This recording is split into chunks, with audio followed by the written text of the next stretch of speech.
Bistado ang syudad ni Naga sa pagiging Pilgrim City. Alagad ngunya na 2024, laom kan Naga City LGU na maipabisto ang iba pang lalawgon kan syudad. Katakod kaiyan ngunya na hapon ang launching kan New City Tourism brand kan Naga City. Ang iba pang detalye kaiyan, aramunta live kay Sir Ruel Oliver, ang Executive Director kan Naga City Investment and Tourism Promotions Office. Diyos marhay na hapon po, Sir Ruel. Diyos maray na hapon man tabi. Oo, sir. Ano po ning new tourism brand kan Naga City? Ini pong new tourism tagline po kang Naga, iyon, Naga yon. O yan po sa ano, Naga yon. Siguro po pwede ta pong ilingon ini yung two ways. Ilingon ta po sa Bicol term yan. Ang buong pagkasabiyon po kang Naga yon, getting beautiful, getting more beautiful. As in ini po nagkakarakterize kang turismo sa Naga. Pag iniling po nindo ang Naga, mayo baga kitang masasabing pristine beaches, mga extraordinary sites. Alagad po si mga turista ta, haba po naghahaloy digdi na eksperyensya niya ang nangyayari sa syudad, naiiling niyang ang syudad po mas Naga yon. So yun po si sarong mensahe ta sa bagotang tagline. And we can also look at this Tagalog version. Naambot sabihin baga po ang Naga yon sa Tagalog, Naga iyon, or that's Naga. As in, ini po sarong paagi na pag-capture ta kang mga memorable moments ka sa tuyang mga turista. So, halimbawa ka po, Kinalas, Naga yon. Oo. Maugmang lugar, Naga yon. Heart of Bicol, Naga yon. Mm-hmm. Sir, tano ta kinaipuhan ta pong baguhon ang tourism branding kan Naga?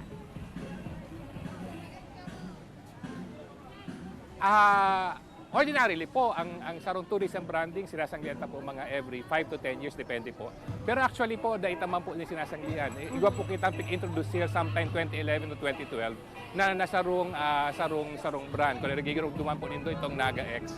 Unfortunately, dahil po ito nasustunar ka ito kang syudad kang Naga.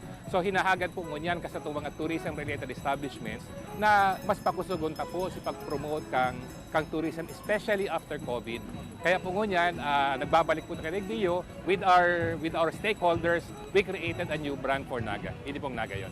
Oo, sir, ngunya na aldaw iyuman ang puon kan Kinalas Festival. Ano po ang katuyuhan kan aktibidad na ini?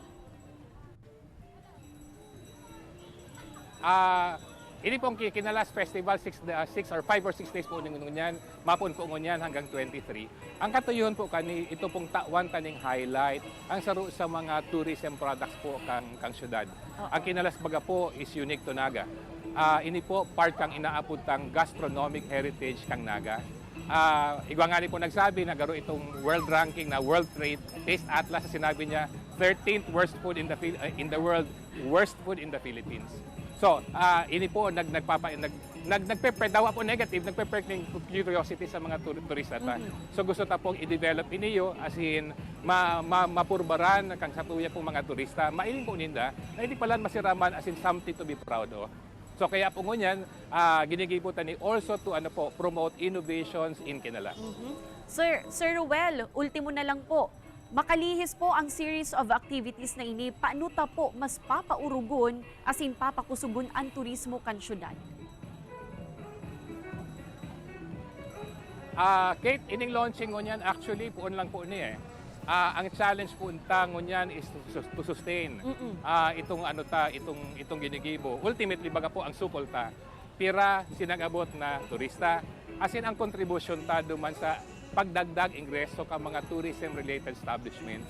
Kada ko po kitang gigibuhon to sustain this. Halimbawa, baga po, ining Naga yon, we are making a brand promise. Kaya lang po, dapat ining brand promise na iniyo, mamatiman ka sa itong mga turista. Para mamamati po nila, dapat ma-involve as in matrain ta, ma-build up ang kapas ka sa itong mga tourism-related establishments among others. Pero bukod po dyan, kaya po pong mag-develop man ng produkto. Nagsasabi kita, we are now building Naga tourism brand. Alagad po, pag nakikita po ang mga turista, igwa siyang pinailing na ano ang mga tourism products ito o ano ang tourism packages. Ini po, kaya po pang i-develop. Ang promesa po kang opisina, within 1 year, we will develop at least 4 tourism products. In fact, asaro nga po, ila-launch na ngunyan, ang apot po, faith tourism. Later on, as you will see, ini po naiiba duman sa usual na ginigibo ta. Pakida po kasi sinasabi na baga po, we are a pilgrim city. Kaya lang po, pag hindi ka mga bisita, ano ginigibo, piglilibot ta sa mga simbahan, tinutok do ta, sightseeing ang nangyayari. Ang gusto na pong gibuon sa faith tourism is let them experience Yes, sir. spiritual rejuvenation, spiritual renewal, as in cultural, as mailing naman po si cultural heritage ta. All right, sir. Sir Ruel Oliver, Diyos mabalos po, na Canaga City Investment and Tourism Promotions Office.